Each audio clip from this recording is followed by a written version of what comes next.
الله الرحمن الرحيم اهدنا الصراط المستقيم. وقال الله تبارك وتعالى في شان حبيبي إن الله وملائكته يصلون على النبي يا أيها الذين آمنوا صلوا عليه وسلموا تسليما. اللهم صل على سيدنا محمد وعلى آل سيدنا محمد وبارك وسلم صلاة السلام عليك يا رسول الله يا حبيب الله صلى الله تعالى عليه وسلم. معزز حاضرین کرام، میں نے جس آیت مبارکہ کی تلاوت کا شرف حاصل کیا، یہ آیت کریمہ اتنی اہم ہے کہ کوئی کیا بتائیں کہ یہ کتنی اہم ہے. اب جس کی اہمیت کو بیان کرنے کے لیے زبان مجبور ہو، جس کی اہمیت کو بتانے کے لیے زبان قاصر ہو، تو پھر کوئی کیا بتائیں کہ یہ آیت کریمہ کتنی اہم ہے. مگر میں اس کو ایک جملے میں عرض کرتا ہوا آگے بڑھ جاؤں کہ یہ آیت کریمہ اتنی اہم ہے کہ کوئی نمازی ایک رکعت نہیں پڑھ سکتا جب تک اسے نہ پڑھے. پوری نماز تو دور، ایک رکعت نہیں پڑھ سکتا. وجہ سورہ فاتحہ ہر رکعت میں پڑھنا ضروری ہے. آپ نے سمجھا نہیں ہے. میں پھر ایک مرتبہ بولتا ہوں، غور سے سن لے کہ فاتحہ پڑھنا ضروری ہے. اچھا لگے تو پڑھو، اچھا نہ لگے تو پڑھو، سنت سمجھو تو پڑھو، چاہے بدعت سمجھو تو پڑھو، مگر فاتحہ پڑھنا ضروری ہے. میں سوچنے لگا، اے الہ العالمین، یہ سورہ فاتحہ کی جگہ تو نے سورہ اخلاص کو کیوں نہیں کمپلسری کر دیا؟ یہ قل هو اللہ کا سورہ کیوں نہیں کمپلسری کر دیا؟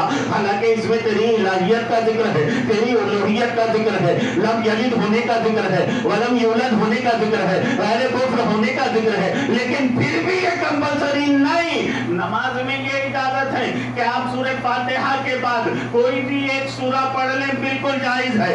ایک لمبی آیت جس پہ 3 حصے کیے جا سکتے ہو پڑھ لے، بالکل جائز ہے. لیکن یہ جائز نہیں کہ تم سورہ فاتحہ ہی پڑھنا چھوڑ دے. میں رب کی بارگاہ میں عرض کیا، اے الہ العالمین، یہ سورہ فاتحہ کو کیوں کمپلسری کر دیا؟ تو رب تبارک و تعالی عالم الغیب و شہادہ ہے. اللہ تعالی جانتا ہے کہ میرے بندوں میں کچھ ایسے بھی بندے آئیں گے جو آگے چل کر کے فاتحہ کا انکار کریں گے. اس لیے رب تبارک و تعالی نے یہ سورہ فاتحہ کو کمپلسری کر دیا کہ تو اپنے گھر میں فاتحہ نہیں پڑھے گا، اپنی دکان میں فاتحہ نہیں پڑھے گا، اپنے مکان میں فاتحہ نہیں پڑھے گا، اپنے دارالعلوم میں فاتحہ نہیں پڑھے گا، اپنے اجتماع میں فاتحہ نہیں پڑھے گا.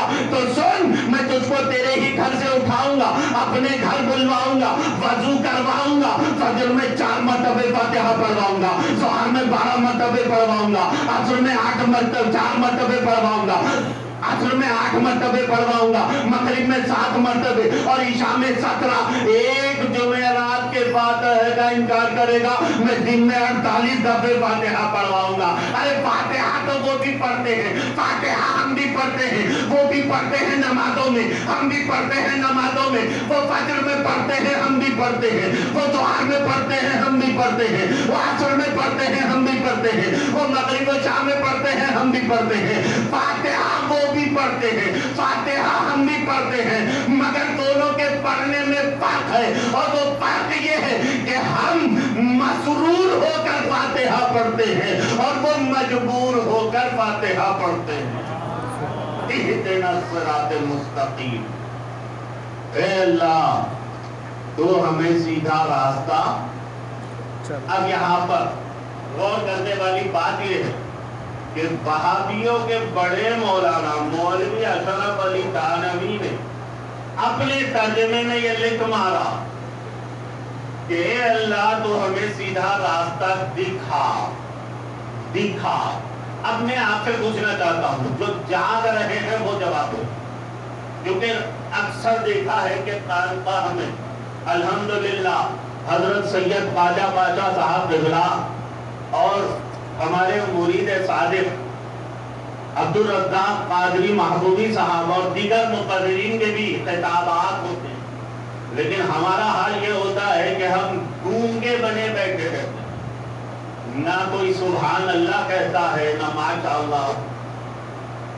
یہ اجتماع، یہ محفل زندوں کی محفل ہے اور خاموشی وہاں ہوتی ہے، یہاں نہیں ہوتی۔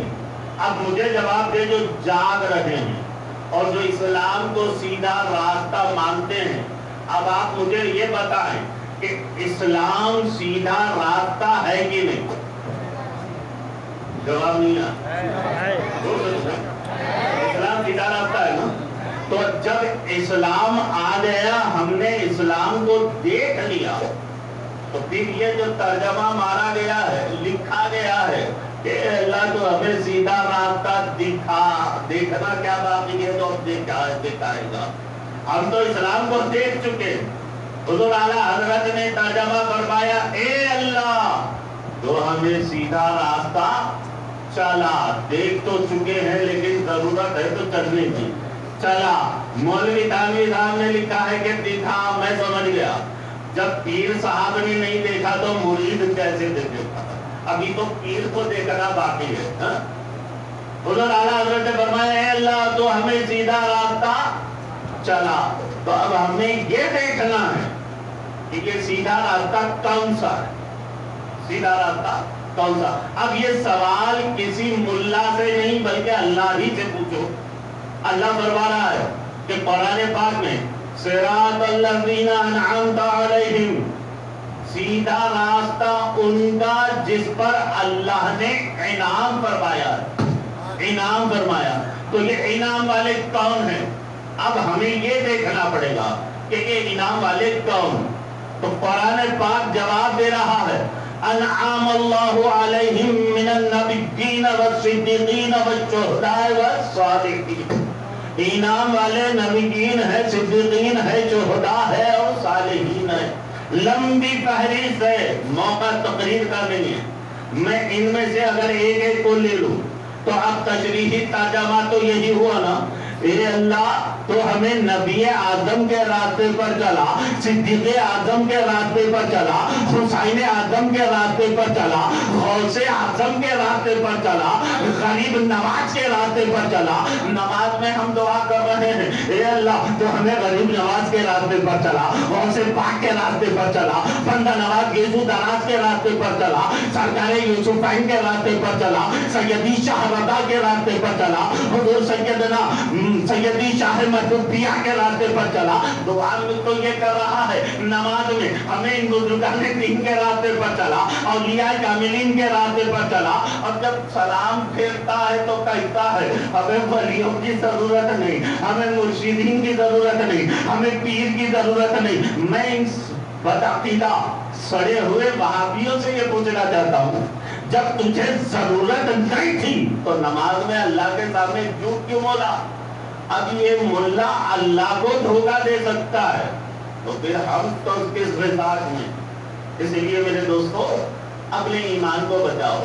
اب قرآن کیا کہتا ہے؟ وہ کہتے ہیں ولیوں کی ضرورت نہیں، پیر کی ضرورت نہیں، مرشدین کی ضرورت نہیں۔ الحمدللہ ہم اہل سنت والجماعت کو ولی کی بھی ضرورت ہے، پیر کی بھی ضرورت ہے، ان کو ضرورت نہیں۔ اب آؤ قرآن پاک سے پوچھو، قرآن کا فیصلہ دیکھ لو۔ قرآن پاک فرما رہا ہے کہ وَمَن يُضْلِلْ فَلَن تَجِدَ لَهُ وَلِيًّا مُرْشِدًا۔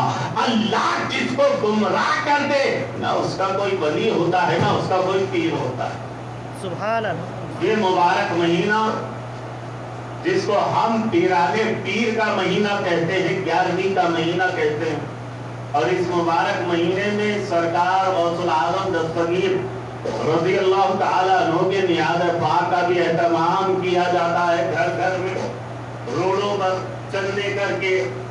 مگر ان چندہ کرنے والوں سے میری ایک گزارش ہے، اکثر میں کہا کرتا ہوں کہ بھئی تم چندہ کرنا چاہتے ہو اور نیاز کا اہتمام کرنا چاہتے ہو، ٹھیک ہے، بڑی اچھی بات ہے، مگر یہ روڈ پر تماشا جو آج کل ہو رہا ہے نا، ڈبے لے کر کے نکل کے زبردستی روک کر کے چندہ ڈالو، بڑے پیر کی 11ویں ہے چندہ ڈالو، اس طرح کا تمہارا نیاز کرنا کیا بڑے پیر کو پسند ہے؟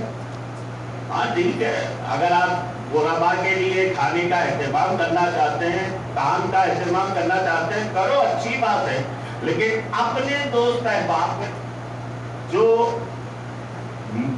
پیسہ دے سکتے ہیں، چندہ دے سکتے ہیں، صرف دوست احباب میں آپ اکٹھا کرو اور پھر نیاز کا اہتمام کرو. اس سے ان کو بڑا موقع مل رہا ہے.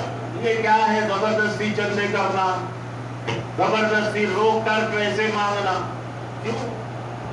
کیا بڑے پیر ان کے پیسوں کے محتاج ہیں؟ ہمیں چاہیے کہ ہم اپنے پیسہ خرچ کریں.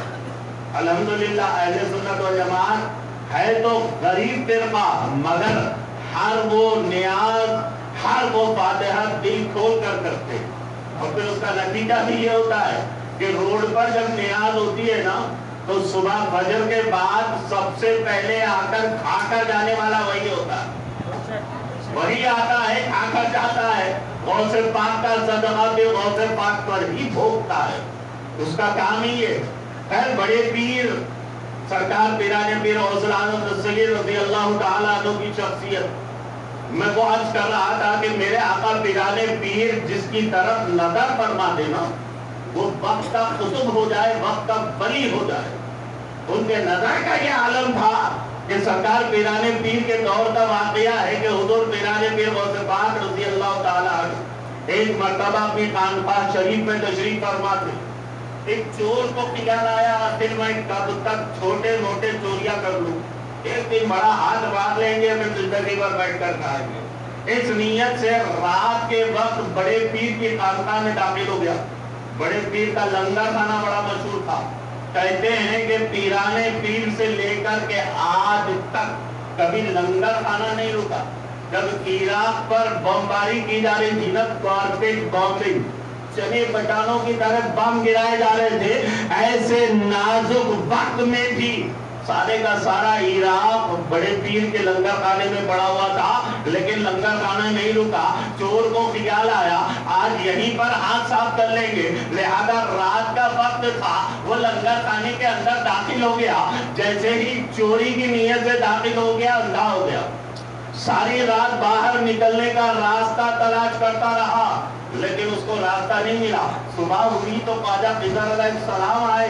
فجر کے بعد بڑے پیر کی بارگاہ میں عرض کرنے لگے کہ یا پیر، افریقہ کے فلاں ولی کا انتقال ہو گیا ہے، میں ابھی نماز جنازہ پڑھا کر کے آ رہا ہوں. اب پیر کس کو وہاں کا ولی مقرر کرتے ہیں، کس کو وہاں کا ولی بناتے ہیں؟ میرے آقا پیرانے پیر نے فرمایا کہ کل رات ہمارے لنگر خانے میں ایک مہمان آیا ہے، اس کو ہمارے سامنے پیش کرو. خواجہ خضر علیہ السلام اس چور کا ہاتھ پکڑ کر بڑے پیر کی بارگاہ میں پیش کیے. بڑے پیر کچھ تحریر فرما رہے تھے، اور پھر جیسے ہی وہ اندھا ہو گیا تھا، جیسے ہی میرے پیر اس پر پہلی نظر ڈالتے ہیں تو آنکھوں کو روشن فرماتے ہیں، اور جب دوسری نظر ڈالتے ہیں دل کو روشن فرماتے ہیں، اور فرمایا جاؤ اسے وہاں کا ولی مقرر کرو. یہ ہیں میرے آقا پیرانے پیر غوث اعظم دستگیر رضی اللہ تعالیٰ عنہ کی شان. ان کی شان اور شوکت کو بھلا کون بیان کر سکے؟ بس ایک بات میں عرض کر دوں کہ حضرت خواجہ خضر علیہ السلام یہ وہی ہیں جن سے یہ پوچھا گیا تھا کہ نبوت چاہیے یا ولایت. انہوں نے ولایت کو قبول کیا، کہا قیامت حیات آپ نے قبول کرا، آپ قیامت تک حیات میں رہیں گے. اور ان کا کام یہ ہے کہ وہ ولایت کے منصب کو تقسیم کرتے. اقطاب، غوث، یہ جو بھی منصب ہوتے ہیں نا، وہ بڑے پیر کی بارگاہ سے حاصل کرتے اور جن ولیوں کو وہ منصب کو پوسٹ دیا کرتے تھے. ان کا کام یہ ہے. حضرت خواجہ خضر علیہ السلام کا یہ واقعہ سن لیں کہ سرکار خواجہ خضر علیہ السلام ہوا میں اڑ رہے تھے. ہوا میں اڑتے اڑتے مقام پر پہنچے جہاں پر انسانیت ختم ہو چکی تھی. پانی، جنگل، جہاں انسان نہیں تھا، وہ پار کرتے کرتے کرتے کرتے ایک مقام پر دیکھا جہاں پر پانی بھرا ہوا ہے اور بیچ میں ایک چھوٹا سا پہاڑ ہے جس پر کوئی ہے جو لیٹے ہوئے.